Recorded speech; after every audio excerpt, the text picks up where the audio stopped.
29वां निकाल लीजिए। सिंहासने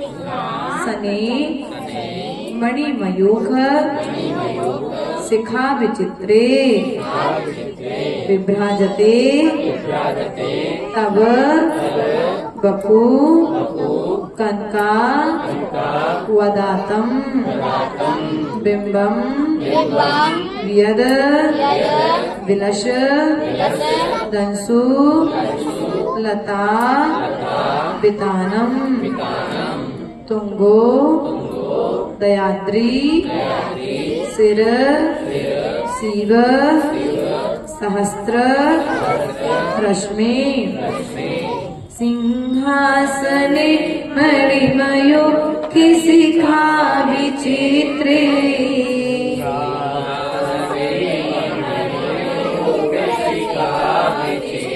विभ्राजते तव बपू कनिकावदातम्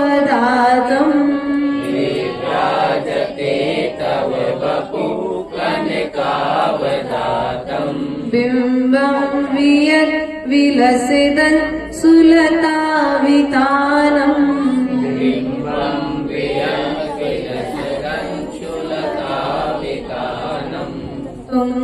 तुंगोदयाद्रि शिरसीव सहस्र रश्मि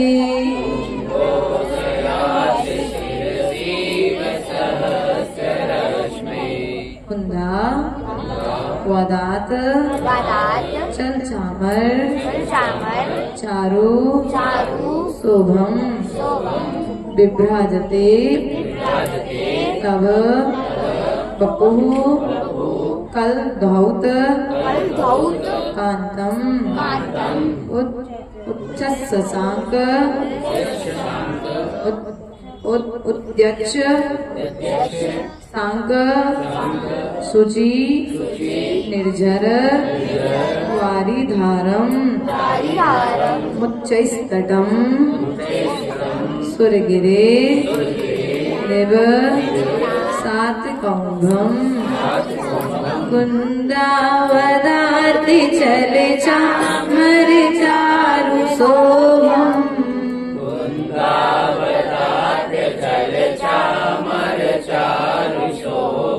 विभ्राजते तव बपू कलधौत कांतम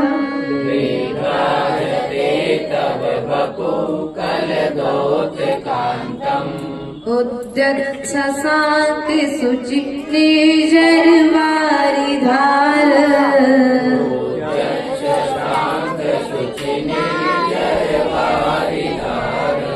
मुच्चैस्तटं सुरगिरे रिवसात कौंभम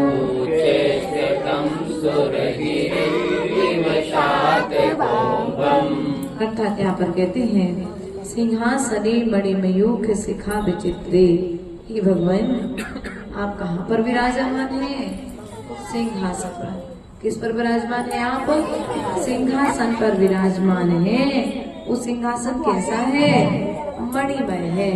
बेटा सुनो आप लोग, सिंहासन कैसा है? मणिमय है।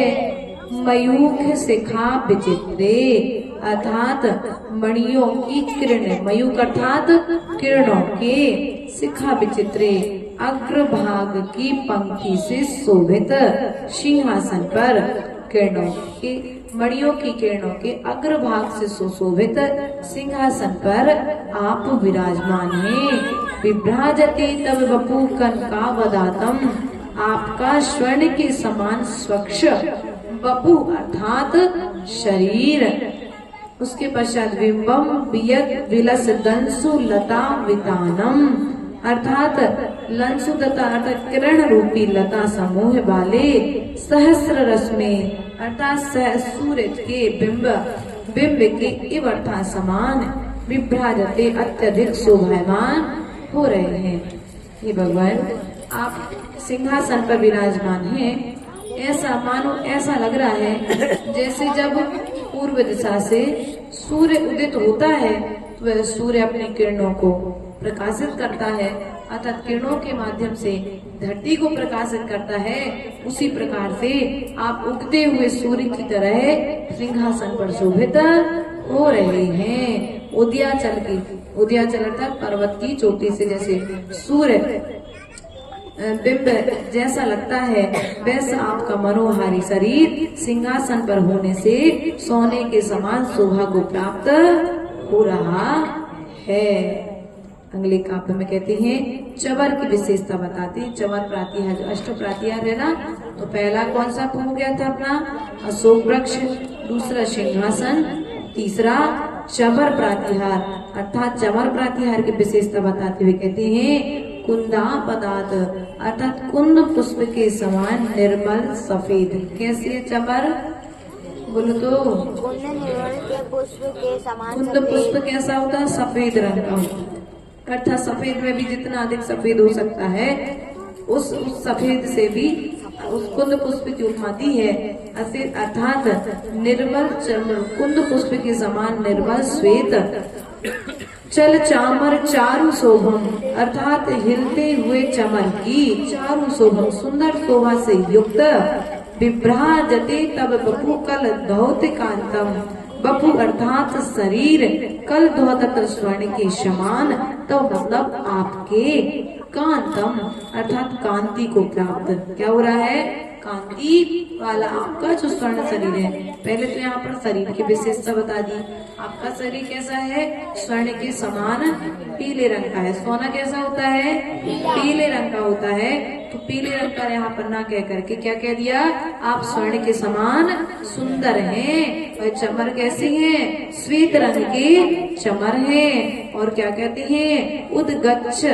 उद्गच्छ सांक सुचि निर्झर वारीधार अर्थात वारीधार जलधारा से युक्त गिरे अर्थात सुमेरु पर्वत से स्वर्णमयी ऊंचे तट के समान सुशोभित हो रहे हैं। कैसे सुशोभित हो रहे हैं?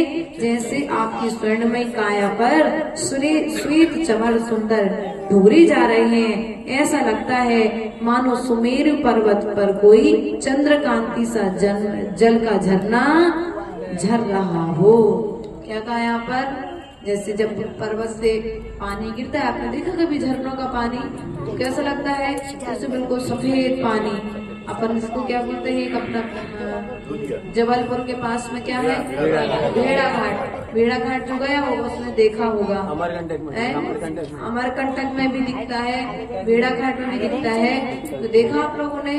पानी का रंग जैसे सफेद होता है, ऐसे क्या हो रहा है? आप सुमेरु पर्वत पर से जब देखते हैं, हम आपके लिए नीचे से सुमेरु पर्वत की ओर देखते हैं, तो ऐसा लगता है कि ये चमर जो ढुकाए जा रहे हैं उस जल के समान सुशोभित हो रहे हैं। इस प्रकार से दो काव्यों के माध्यम से भगवान मानतुंग गोस्वामी ने भक्तांबर की आराधना यहाँ पर की। बोले आचार्य भगवत मानतुंग गोस्वामी की, देवादिदेव आदिनाथ भगवान की जय।